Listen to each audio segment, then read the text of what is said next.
South Central Texas viewers know me as the host of Fox San Antonio's Daytime at 9, but my road to success was paved by many mistakes. Incarcerated for DWI and obstacles within the criminal justice system, delayed a second chance at life on the outside.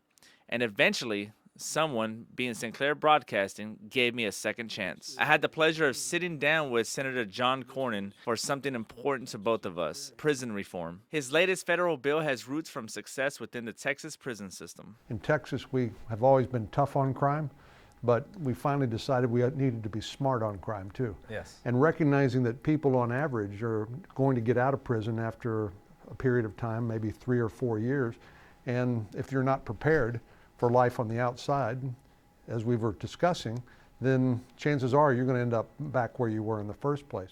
The Sentencing Reform Corrections Act of 2015 would target violent offenders while getting nonviolent offenders back on track and back to society.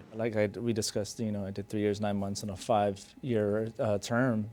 A lot of the resources that you discussed, like the plan that you had in action, wasn't really, the help wasn't there. Like the classes that were presented to the incarcerated folks like myself didn't really work. The goal is to teach life skills, help them work towards a GED, train them for a trade, and help them deal with drug addiction or alcoholism. When I was in there, the classes were just classes. It was just to finish. It was an achievement award. Right. But how do we change it from an checking achievement? a box. Yes, absolutely. How do we change it from an achievement to let's guide your life and put it back together? What we've tried to do in this legislation is to provide less restrictive confinement. So you could, if you earn enough credits by trying to improve yourself and to prepare yourself for life on the outside, then you could transition to a halfway house or something like that rather than stay in prison. The other part of the bill deals with sentencing reform. Back in the 90s, there were this idea of 3 strikes and you're out, so you could have 3 relatively minor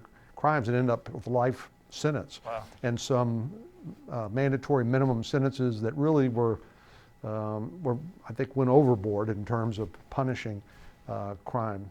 So what we try to do is rationalize that, make it a little smarter, more targeted, and particularly when it comes to nonviolent offenders, people who are not going to be a threat to the community. Senator Cornyn says there's already been a benefit to the Texas taxpayer that he hopes will help all over the country. In Texas, it proved to be smart from a financial standpoint. They actually were able to close 3 prisons and save billions of dollars. Yes. And so I think the pendulum swung too far in one direction, and now it needs to swing back a little bit and get a little smarter about the way we deal with this. How do we get it where we stop it right before then, before the incarceration comes, before the courts, because from my experience when I went through it, I was already guilty before. I had to prove I was innocent. You're a number, or I was a number, and how do we change it before that gets to that?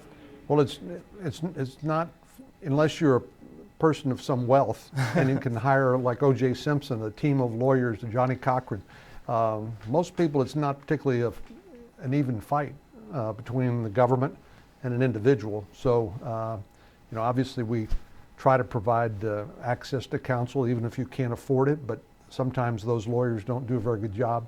Or they figure, I'll just go ahead and plead this guy and I'll get my fee and I'll move on to the next case. And so people who do have a defense or an argument and might actually win, then those are never presented to the jury and the court. So I think sometimes we tend to treat our criminal justice system as an assembly line, like a manufacturer does, as opposed to individual cases of real human beings, and each of whom are a little bit different. I took a tour of Texas Penitentiary recently as I was doing a speech, and we wore just a number. We were a little plaque on the wall, and it was your number, who you are, if you had any allergies or anything like that. But Senator Cornyn told me lawmakers understand a lot of different circumstances lead to incarceration. And if we care about people and in redemption, then we ought to give people a second chance. What we're trying to do is provide an opportunity for people to come to the prisons, for example, faith-based organizations.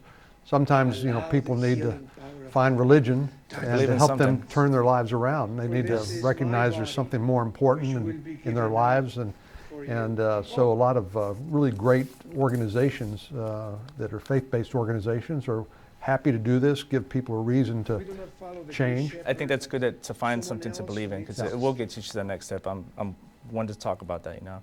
But what about the job training, the trades? Well, as you know, and we talked a little bit about, Yes, once sir. you've got a record, it's really hard to find a job because, of course, on your job application or through a criminal background check, some employers could say, well, we're not going to take a chance on this person, or they may have liability insurance problems if you're a truck driver or you work on heavy equipment CDL, on a that's construction site. Yeah, commercial driver's license is very valuable these days, and I was just down in South Texas in the Eagleford Shale. You know, they have a lot of truck drivers earning good money.